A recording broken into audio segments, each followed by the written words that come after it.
Assalamualaikum warahmatullahi wabarakatuh. Kami dari kelompok 2 akan menjelaskan tentang konsep permintaan dan penawaran, serta konsumsi, investasi, pengangguran, pasar tenaga kerja, dan upah minimum. Sebelum itu, perkenalkan nama anggota kami. Yang pertama ada Atwa Sahira, yang kedua ada Ailsa Belinda, yang ketiga ada Cahya Octavia, yang keempat ada Ibnu Sina Effendi, yang kelima ada Muhammad Agis, dan yang keenam ada Najwa Aulia. Berikut tujuan pembelajaran.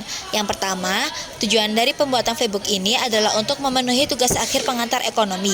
Penyusun berharap pembaca dapat memahami konsep dasar penawaran dan permintaan serta konsumsi, investasi, pengangguran, pasar tenaga kerja, dan upah minimum melalui media digital kreatif. Flipbook ini juga dirancang untuk membantu menyampaikan materi secara visual sehingga dapat menjadi alternatif pembelajaran yang informatif. Yang pertama, kami akan menjelaskan tentang konsep permintaan dan penawaran.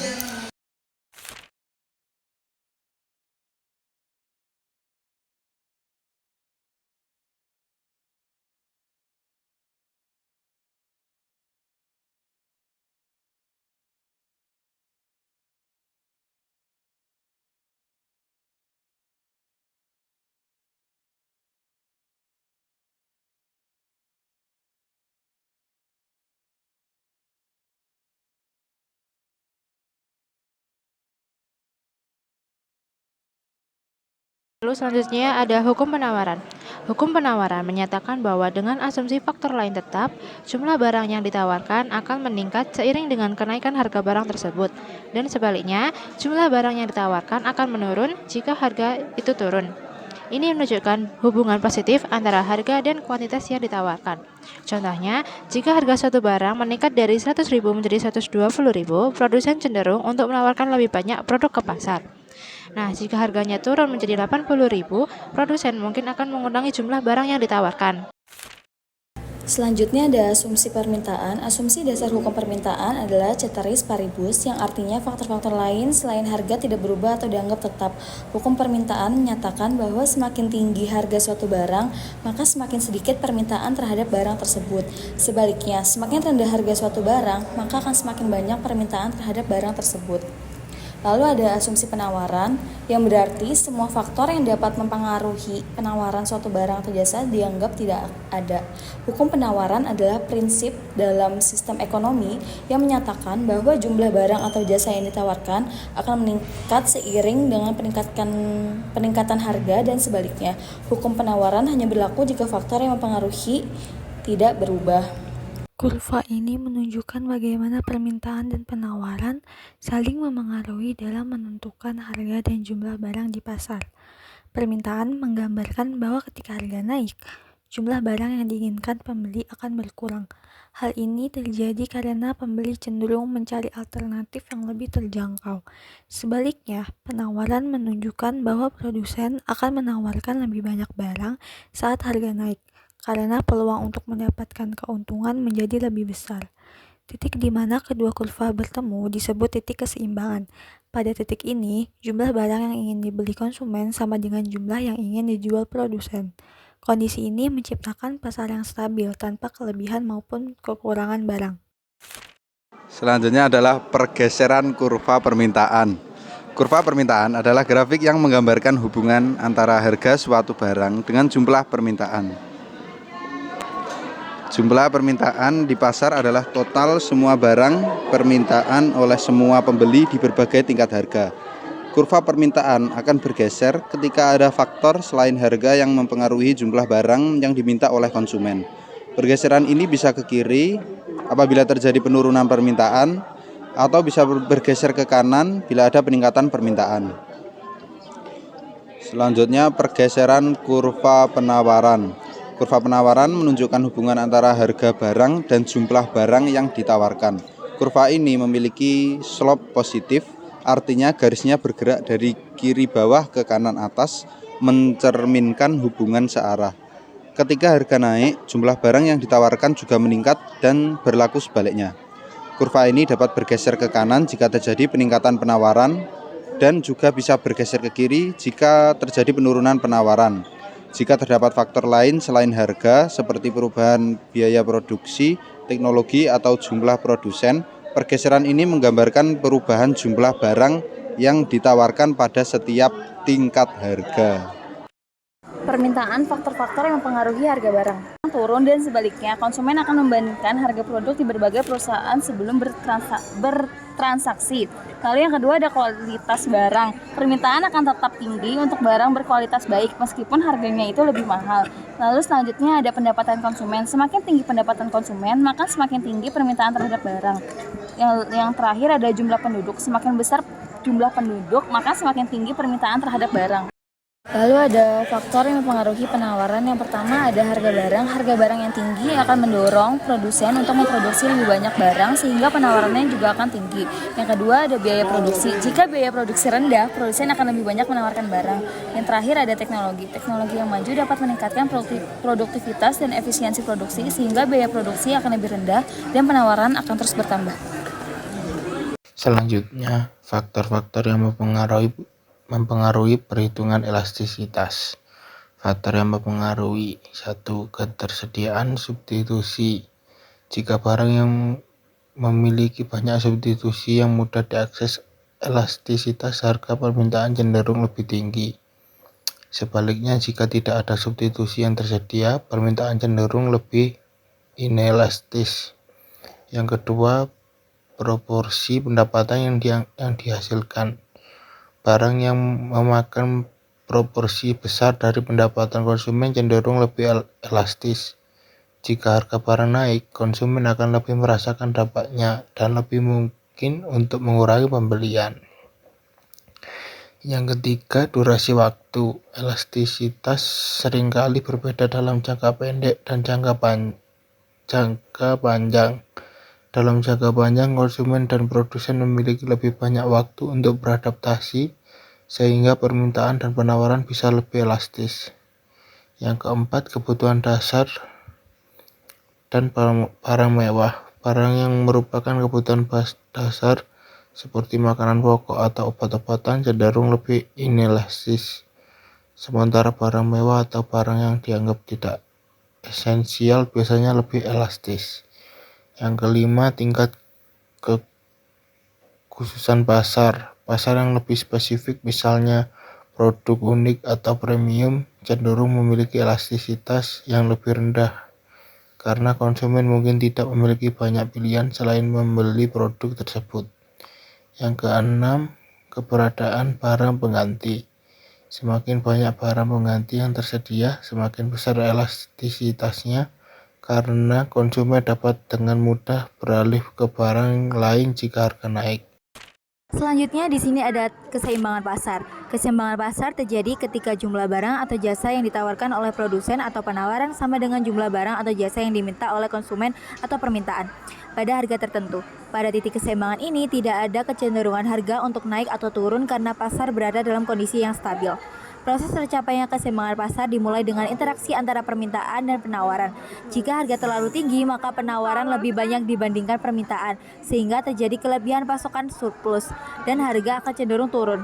Sebaliknya, jika harga terlalu rendah, permintaan melebihi penawaran, menyebabkan kelangkaan barang atau shortage, sehingga harga akan naik. Ketika harga mencapai di titik di mana jumlah yang diminta sama dengan jumlah yang ditawarkan, pasar berada dalam keseimbangan. Keseimbangan pasar penting untuk menciptakan alokasi sumber daya yang efisien, di mana produsen memperoleh keuntungan yang wajar dan konsumen mendapatkan barang atau jasa dengan harga yang sesuai dengan preferensi mereka. Bentuk keseimbangan pasar, yang pertama ada fungsi permintaan, menunjukkan hubungan antara jumlah barang yang diminta dengan faktor-faktor yang mempengaruhinya. Yang kedua ada fungsi penawaran, menunjukkan hubungan antara jumlah barang dan harga barang yang ditawarkan oleh produsen. Rumusnya QD sama dengan QS sama dengan QE, atau PD sama dengan PS sama dengan PE. Keterangannya QD yaitu jumlah barang yang diminta oleh pemberi atau konsumen. Yang kedua ada QS, jumlah yang ditawarkan oleh penjual atau produsen. Dan yang terakhir ada QE yaitu kuantitas keseimbangan. Materi selanjutnya yaitu ada konsumsi, investasi, pengangguran, pasar tenaga kerja, dan upah minimum. Konsumsi. Di dalam ilmu ekonomi, konsumsi diartikan penggunaan barang atau jasa untuk memuaskan kebutuhan manusiawi, the use of goods and service in the satisfaction of human wants. Produksi dan konsumsi saling berkaitan, bahwasannya ketika produksi diperlukan selama masih diperlukannya sebuah konsumsi. Ketika Ketika konsumsi tidak diperlukan lagi, maka produksi pun tidak diperlukan lagi. Namun hal ini tidak dapat dikatakan sebaliknya. Apabila produksi benar-benar berhenti, konsumsi juga ikut berhenti. Di sini ada pembagian konsumsi. Yang pertama ada konsumsi produktif, yaitu penggunaan suatu barang atau jasa untuk menghasilkan barang lainnya. Contohnya, ketika mesin-mesin menggunakan bahan bakar dan makanan yang dikonsumsi oleh para buruh atau pekerja. Yang kedua ada konsumsi akhir, yaitu penggunaan barang atau jasa yang langsung dapat memuaskan kebutuhan. Contohnya membeli alat tulis di toko dan penggunaan pakaian. Selanjutnya di sini saya akan menjelaskan tentang teori Keynes atau Keynes Consumption Model, yaitu hubungan pendapatan dan konsumsi. Keynes menjelaskan bahwa konsumsi saat ini atau current consumption sangat dipengaruhi oleh pendapatan saat ini atau current disposable income. Menurut Keynes, ada batasan konsumsi minimal yang tidak tergantung tingkat pendapatan. Artinya, konsumsi itu harus dipenuhi walaupun tingkat pendapatan sama dengan nol. Hal ini disebut dengan konsumsi otonomus atau autonomous consumption. Dikatakan bahwa konsumsi dan pendapatan terdapat hubungan positif, yaitu jika pendapatan meningkat, maka konsumsi juga harus meningkat. Rumusnya, C sama dengan A plus B kali Y atau C sama dengan A plus MPC kali Y. Keterangan C sama dengan tingkat konsumsi nasional. A. Besarnya pengeluaran konsumsi pada saat pendapatan 0. B. MPC yaitu tambahan pendapatan yang digunakan untuk tambahan pengeluaran, dan Y yaitu pendapatan. Lalu ada kecenderungan mengonsumsi rata-rata. Kecenderungan mengonsumsi rata-rata atau average propensity to consume disingkat APC adalah rasio antara konsumsi total dan pendapatan disposable total. Rumusnya APC sama dengan C dibagi Y. APC adalah konsumsi dibagi dengan pendapatan. Angka APC ini menunjukkan berapa nominal yang dikonsumsikan dan setiap rupiah pendapatan, atau APC ini menunjukkan rasio atau perbandingan antara konsumsi dengan pendapatan, yakni berapa bagiankah pendapatan yang dipergunakan untuk keperluan konsumsi. Selanjutnya di sini ada kecenderungan mengonsumsi marginal atau marginal propensity to consume. MPC adalah konsep yang memberikan gambaran tentang berapa konsumsi akan bertambah bila pendapatan bertambah 1 unit. Rumusnya MPC plus delta C dibagi delta Y. Keterangannya, MPC yaitu marginal kecenderungan mengonsumsi, delta C yaitu selisih konsumsi, dan delta Y adalah selisih pendapatan. Bahwa ketika MPC menunjukkan berapa bagiankah dari pertambahan pendapatan yang dikonsumsikan. Semakin besar MPC berarti semakin besar pula bagian dan setiap kenaikan pendapatan yang dipergunakan untuk keperluan konsumsi. Demikian pula sebaliknya, semakin kecil MPC semakin kecil pula bagian pertambahan pendapatan yang digunakan untuk menambah konsumsi. Hubungan konsumsi dan tabungan. Pendapatan yang diterima rumah tangga sebagian besar digunakan untuk konsumsi, sedangkan sisanya untuk ditabung. Rumusnya Y sama dengan C plus S. Keterangannya Y yaitu pendapatan, C konsumsi, dan S adalah tabungan. Kita juga dapat mengatakan setiap pertambahan penghasilan akan dialokasikan untuk menambah konsumsi dan tabungan. Besarnya tambahan pendapatan diambil yang menjadi tambahan tabungan, disebut dengan kecenderungan menabung atau marginal propensity to save atau MPS. Sedangkan rasio antara tingkat tabungan dengan pendapatan disebut dengan kecenderungan menabung rata-rata atau average propensity to save atau bisa disebut dengan APS. Selanjutnya di sini ada MPC dan MPS. MPS adalah marginal propensity to save atau hasrat marginal untuk menabung. MPS ini saudara kembar MPC, sehingga cara mendapatkannya hampir sama. MPC sama dengan delta S dibagi delta Y. Jika setiap tambahan pendapatan dialokasikan sebagai tambahan konsumsi dan tabungan, maka MPC plus MPS sama dengan 1. Pada saat pendapatan disposable masih rendah, setiap unit tambahan pendapatan sebagian besar dialokasikan untuk konsumsi. Nilai MPC mendekati 1 dan nilai MPS mendekati 0.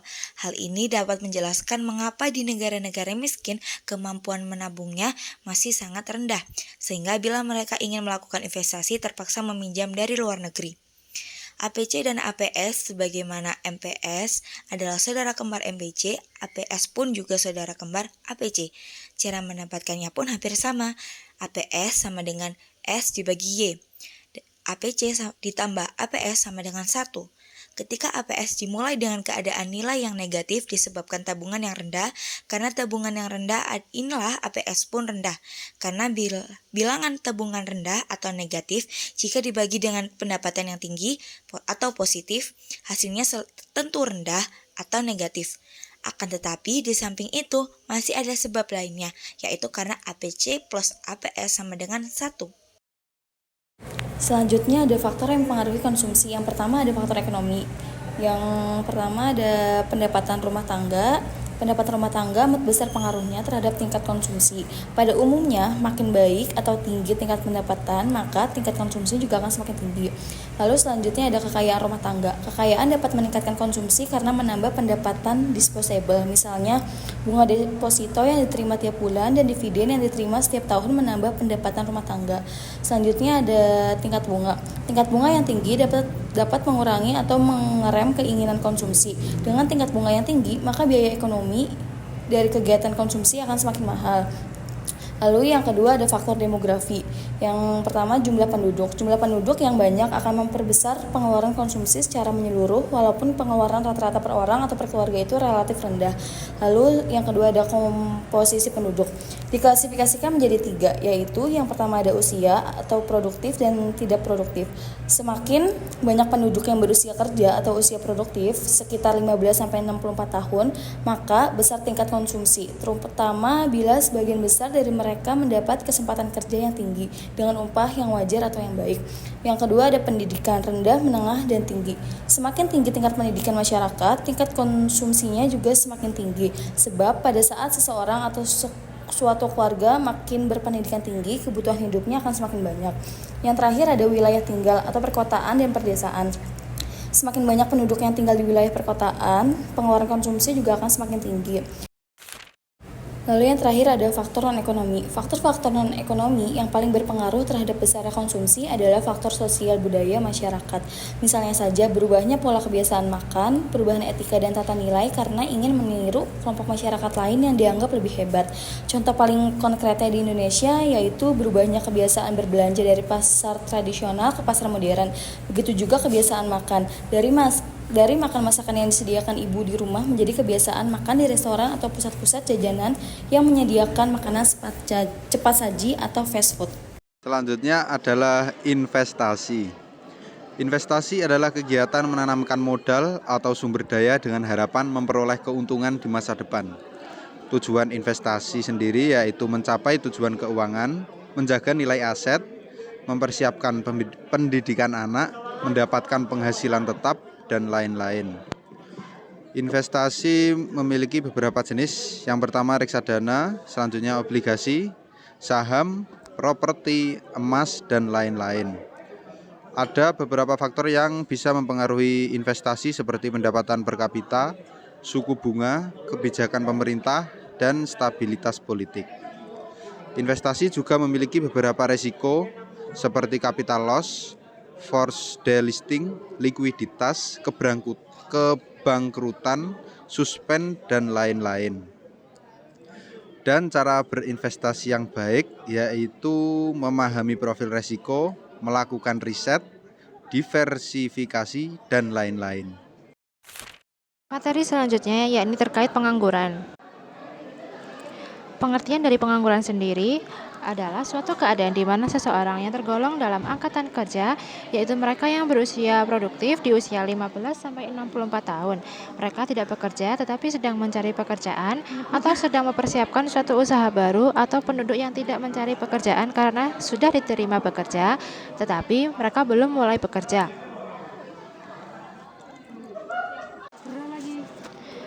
Nah, kriteria dari pengangguran ini sendiri, yang pertama, status angkatan kerja, yakni individu yang berusia produktif, usia 15-64 tahun, dan siap untuk bekerja. Lalu yang kedua, sedang tidak memiliki pekerjaan. Lalu, aktif mencari pekerjaan. Mereka ini melakukan upaya nyata untuk mendapatkan pekerjaan, seperti mengirimkan lamaran, menghadiri wawancara, atau terlibat dalam pelatihan kerja. Lalu, kesiapan mereka untuk bekerja. Nah, individu harus bersedia untuk menerima pekerjaan jika ditawarkan, menunjukkan kesiapan dan keinginan untuk kembali ke pasar kerja. Lalu yang terakhir, tidak sedang menjalani pendidikan formal.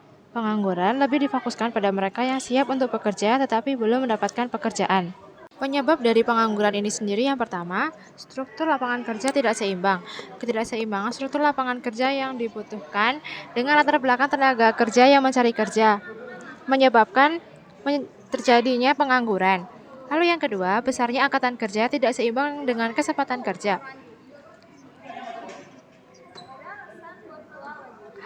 Ketidakseimbangan terjadi apabila jumlah angkatan kerja lebih besar daripada kesempatan kerja yang tersedia. Lalu yang ketiga, kebutuhan jumlah dan jenis tenaga terdidik dan penyediaan tenaga terdidik tidak seimbang. Apabila kesempatan kerja jumlahnya sama atau lebih besar daripada angkatan kerja, pengangguran belum tentu tidak terjadi. Alasannya, belum tentu terjadi kesesuaian antara tingkat pendidikan yang dibutuhkan dan yang tersedia. Ketidakseimbangan tersebut mengakibatkan sebagian tenaga kerja yang tidak dapat mengisi kesempatan kerja yang tersedia. Lalu, penyebab selanjutnya, meningkatnya peranan dan aspirasi angkatan kerja wanita dalam seluruh struktur angkatan kerja Indonesia.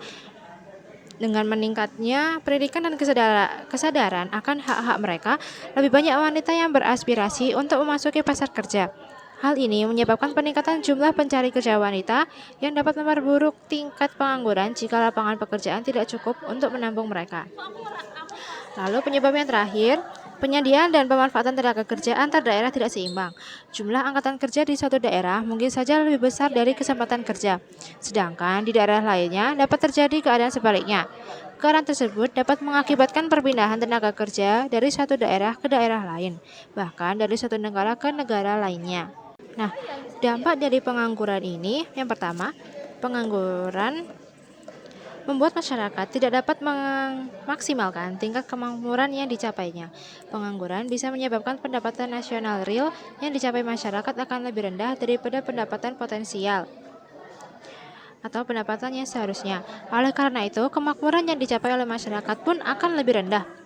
Lalu, dampak yang kedua, pengangguran akan menyebabkan pendapatan nasional yang berasal dari sektor pajak berkurang. Hal ini terjadi karena pengangguran yang tinggi akan menyebabkan kegiatan perekonomian menurun sehingga pendapatan masyarakat pun akan menurun. Dengan demikian, pajak yang harus dibayar dari masyarakat pun akan menurun. Jika penerimaan pajak menurun, dana untuk kegiatan ekonomi pemerintah juga akan berkurang sehingga kegiatan pembangunan pun akan terus menurun. Dampak yang terakhir, pengangguran tidak menggalakkan pertumbuhan ekonomi. Adanya pengangguran akan menyebabkan daya beli masyarakat akan berkurang, sehingga permintaan terhadap barang-barang hasil produksi akan berkurang. Nah, jenis-jenis pengangguran ini dibagi berdasarkan dua. Yang pertama, berdasarkan cirinya dan berdasarkan penyebabnya. Kalau berdasarkan cirinya, pengangguran ini ada 4 jenis. Yang pertama, pengangguran terselubung. Pengangguran terselubung adalah tenaga kerja yang tidak bekerja secara optimal karena suatu alasan tertentu. Yang kedua, pengangguran setengah menganggur. Jenis ini adalah tenaga kerja yang tidak bekerja secara optimal karena tidak ada lapangan pekerjaan. Biasanya bekerja kurang dari 35 jam seminggu. Lalu yang ketiga, pengangguran terbuka. Pengangguran ini adalah tenaga kerja yang sungguh-sungguh tidak mempunyai pekerjaan. Jenis ini cukup banyak karena memang belum mendapat pekerjaan padahal telah berusaha secara maksimal. Lalu yang terakhir ada pengangguran musiman. Pengangguran ini adalah pengangguran yang terdapat di sektor pertanian dan perikanan. Pengangguran ini terjadi karena perubahan musim yang menyebabkan para tenaga kerja tidak dapat bekerja. Nah, lalu jenis yang kedua ini ada berdasarkan penyebabnya. Yang pertama ada pengangguran konjungtural. Pengangguran konjungtural atau cycle unemployment diakibatkan oleh perubahan gelombang naik turunnya kehidupan perekonomian atau siklus ekonomi. Yang kedua, pengangguran struktural, yakni pengangguran yang diakibatkan oleh perubahan struktur ekonomi dan corak ekonomi dalam jangka panjang. Yang ketiga, pengangguran friksional, pengangguran yang muncul akibat adanya ketidaksesuaian antara pemberi kerja dan pencari kerja. Pengangguran ini sering disebut sebagai pengangguran sukarela. Lalu yang keempat, ada pengangguran teknologi. Nah, pengangguran ini itu terjadi karena adanya perubahan dan penggantian tenaga manusia menjadi tenaga mesin-mesin. Nah, lalu jenis yang terakhir, pengangguran siklus. Pengangguran ini diakibatkan oleh menurunnya kegiatan perekonomian karena terjadinya resesi. Pengangguran ini disebabkan oleh kurangnya permintaan masyarakat. Nah, lalu gimana sih kebijakan dari pengangguran ini? Yang pertama, untuk mengatasi pengangguran struktural. bisa dengan cara meningkatkan mobilitas modal dan tenaga kerja, lalu memindahkan kelebihan tenaga kerja dari tempat dan sektor yang kelebihan ke tempat yang kekurangan. Lalu yang ketiga, mengadakan pelatihan tenaga kerja untuk mengisi formasi kesempatan atau lowongan kerja yang masih kosong. Dan yang terakhir, segera mendirikan industri padat karya di wilayah yang mengalami pengangguran. Nah, untuk mengatasi pengangguran fiksional ini bisa dilakukan dengan yang pertama, perluasan kesempatan kerja dengan cara mendirikan industri-industri baru, terutama yang bersifat padat karya. Lalu yang kedua, deregulasi dan debirokratisasi di berbagai bidang industri untuk merangsang timbulnya investasi baru. Lalu yang ketiga, menggalakkan pengembangan sektor informal seperti home industry. Yang terakhir, selanjutnya, menggalakkan program transmigrasi untuk menyerap tenaga kerja di sektor agraris dan sektor formal lainnya. Nah, yang terakhir, pembukaan proyek-proyek umum oleh pemerintah seperti pembangunan jembatan, jalan raya, PLTU, dan lain-lain, sehingga bisa menyerap tenaga kerja secara langsung maupun untuk merangsang investasi baru dari kalangan swasta. Nah, untuk mengatasi pengangguran musiman ini, yang pertama, pemberian informasi yang cepat jika ada lowongan kerja di sektor lain. Lalu yang terakhir, melakukan pelatihan di bidang keterampilan lain untuk memanfaatkan waktu ketika menunggu musim tertentu. Nah, yang terakhir untuk mengatasi pengangguran siklus nih. Yang pertama, bisa mengarahkan permintaan masyarakat terhadap barang dan jasa. Lalu, bisa meningkatkan daya beli masyarakat. Selanjutnya ada pasar tenaga kerja. Pasar tenaga kerja adalah suatu sistem di mana tenaga kerja, individu yang mencari pekerjaan, dan pemberi kerja, yaitu perusahaan atau organisasi yang mencari tenaga kerja, melakukan interaksi. Pasar ini memainkan peran penting dalam perekonomian karena mencerminkan hubungan antara penawaran dan permintaan tenaga kerja. Nah, permintaan dan penawaran tenaga kerja, yakni jumlah tenaga kerja yang dibutuhkan oleh perusahaan pada tingkat upah tertentu. Permintaan ini dipengaruhi oleh faktor-faktor seperti pertumbuhan ekonomi, teknologi, dan perubahan preferensi konsumen. Nah, penawaran tenaga kerja, yakni jumlah individu yang tersedia dan dan mampu bekerja pada tingkat upah tertentu. Penawaran ini dipengaruhi oleh faktor-faktor seperti tingkat pendidikan, pelatihan, demografi, dan kondisi sosial. Upah minimum adalah batas gaji paling rendah yang harus diterima oleh pekerja. Jadi perusahaan tidak boleh membayar di bawah angka ini. Di Indonesia, aturan soal upah minimum ini sudah diatur dalam Undang-Undang Nomor 6 Tahun 2023 tentang Cipta Kerja. Nah, menurut undang-undang ini, pemerintah pusat punya tanggung jawab besar dalam menentukan kebijakan pengupahan, termasuk menetapkan upah minimum setiap tahunnya. Tetapi tidak asal ditentukan ya, penetapan upah dilakukan oleh gubernur yang mempertimbangkan rekomendasi dari Dewan Pengupahan Provinsi atau masukan dari bupati dan wali kota di wilayah masing-masing. Kalau ngomongin sejarahnya, dulu kita kenal istilah UMR atau upah minimum regional. Tetapi sejak adanya keputusan Menteri Tenaga Kerja dan Transmigrasi nomor 226 tahun 2000, istilah ini diganti jadi UMP dan UMK. Perbedaannya, UMP atau upah minimum provinsi berlaku untuk seluruh kabupaten dan kota di satu provinsi. Sementara itu, UMK atau upah minimum kabupaten atau kota khusus berlaku di wilayah kabupaten atau kota tertentu. Dengan adanya kebijakan ini, harapannya para pekerja bisa mendapatkan upah yang lebih adil dan layak sesuai dengan kondisi ekonomi di daerah masing-masing. Jadi, bukan cuma sekedar angka, tapi upah minimum juga mencerminkan usaha pemerintah untuk menciptakan kesejahteraan bagi para pekerja di Indonesia. Upah minimum juga punya peran penting loh, fungsinya sebagai jaring pengaman untuk melindungi para pekerja dari risiko upah rendah yang tidak cukup untuk memenuhi kebutuhan hidup yang layak. Selain itu, upah minimum juga mendukung terciptanya usaha yang sehat dan produktif. Dengan adanya standar upah yang layak, diharapkan para pekerja bisa bekerja lebih optimal dan memberikan kontribusi yang lebih besar untuk pertumbuhan ekonomi kita. Tetapi bukan cuma itu, kebijakan upah minimum ini juga berperan dalam mendorong terciptanya lapangan kerja yang produktif dan berkelanjutan. Jadi manfaatnya tidak cuma buat pekerja, tetapi juga untuk perusahaan dan ekonomi secara keseluruhan. Nah, ada lembaga khusus yang membantu dalam menentukan kebijakan upah ini, namanya Dewan Pengupahan. Lembaga ini bersifat tripartit, artinya keanggotaannya terdiri dari 3 unsur, yaitu pemerintah, organisasi, pengusaha, serta serikat pekerja atau serikat buruh. Selain itu, ada juga akademisi dan pakar yang ikut berperan. Tugas Dewan Pengupahan adalah memberikan saran dan pertimbangan kepada pemerintah, terutama dalam merumuskan kebijakan upah minimum. Mereka juga berperan penting dalam penetapan UMP dan UMK, memastikan bahwa upah yang ditetapkan itu adil dan sesuai dengan kondisi ekonomi di daerah masing-masing. Jadi, dengan adanya upah minimum yang ditetapkan melalui proses ini, pekerja bisa lebih terlindungi, produktivitas meningkat, dan ekonomi pun bisa tumbuh lebih baik. Semua pihak diuntungkan deh. Nah, selanjutnya UMP atau upah minimum provinsi adalah standar upah minimum yang berlaku di tingkat provinsi dan ditetapkan langsung oleh gubernur. Penetapan ini dilakukan setelah menerima rekomendasi dari Dewan Pengupahan Provinsi. Dewan ini anggotanya terdiri dari perwakilan pemerintah, pengusaha, dan serikat pekerja. Sementara itu ada juga UMK atau upah minimum kabupaten atau kota yang berlaku khusus di tingkat kabupaten atau kota. UMK ini juga ditetapkan oleh gubernur, tetapi berdasarkan rekomendasi dari bupati atau wali kota.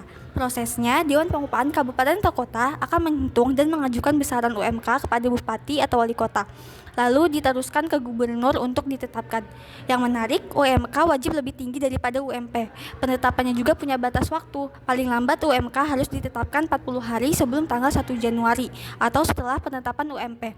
Jadi, dengan adanya UMP dan UMK, pekerja di setiap daerah diharapkan bisa mendapatkan upah yang layak sesuai dengan kondisi ekonomi lokal.